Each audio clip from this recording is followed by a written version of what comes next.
Mulianya visi pengusaha muslim. Ibnu Umar radhiyallahu anhuma berkata, "Suatu hari aku duduk bersama Rasulullah sallallahu alaihi wasallam. Tiba-tiba datang seorang lelaki dari kalangan Ansor. Kemudian ia mengucapkan salam kepada Nabi sallallahu alaihi wasallam dan bertanya, 'Wahai Rasulullah, siapakah orang mukmin yang paling utama?' Rasulullah menjawab, 'Yang paling baik akhlaknya.' Kemudian ia bertanya lagi, 'Siapakah orang mukmin yang paling cerdas?' Beliau menjawab, 'Yang paling banyak mengingat mati, kemudian yang paling baik dalam mempersiapkan kematian tersebut. Itulah orang yang paling cerdas.'" Pengusaha muslim seperti halnya muslim dengan profesi lainnya, bagaimanapun juga adalah seorang mukmin.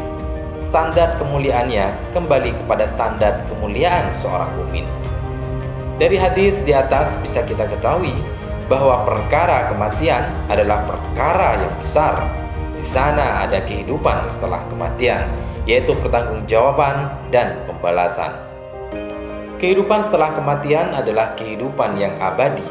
Karena itu, perkara ini adalah perkara yang amat penting. Bekal yang dibawa menjadi kunci perkara yang besar ini.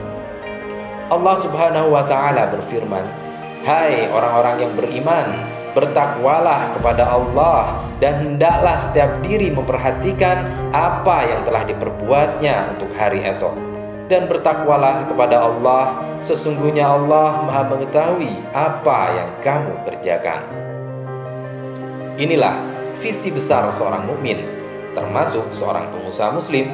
Jika visi didefinisikan sebagai mimpi jauh ke depan, maka kesuksesan pada kehidupan akhirat adalah visi pengusaha sejati.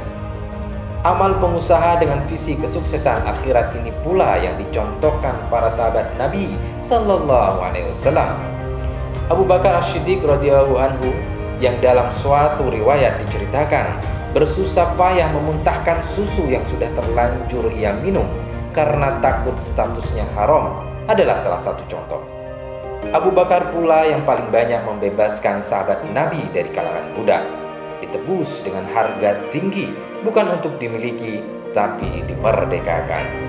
Jika hitungannya adalah bisnis, jelas rugi, tapi ini visi seorang mukmin. Utsman bin Affan radhiyallahu anhu yang menebus sumur di Madinah dari seorang Yahudi dengan harga yang sangat mahal. Sumur ini ia gratiskan sesuai permintaan Nabi. Sekali lagi, jika hitungannya bisnis, tentu rugi karena Yahudi yang memilikinya sebelumnya untung besar. Begitupun Abdurrahman bin Auf yang menyedekahkan hartanya. Berawal dari Aisyah yang memberikan kabar dari Rasulullah SAW bahwa aku melihat Abdurrahman bin Auf masuk surga dengan merayap atau merangkak. Mendengar kabar tersebut, Abdurrahman tampak tidak senang masuk surga dengan merangkak. Lalu ia pun membagikan satu kafilah niaga tersebut dan berkata, "Kalau aku bisa masuk surga dengan berdiri, niscaya akan kulakukan." Tak hanya itu, Abdurrahman semakin menjadi dermawan. Dia membebaskan 30 orang budak, dan ia juga banyak memberikan hartanya kepada para fakir miskin, kepada istri-istri Nabi SAW, dan juga untuk membantu kebutuhan militer umat muslim saat itu.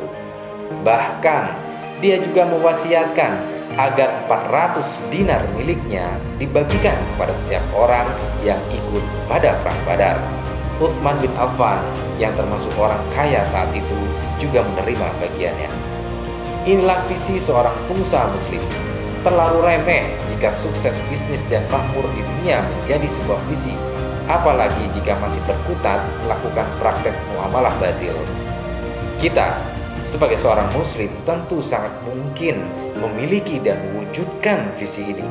Teruslah belajar, bergabung dengan komunitas pengusaha Islam, berdakwah dan menjaga ibadah adalah cara-cara menjaga visi tersebut.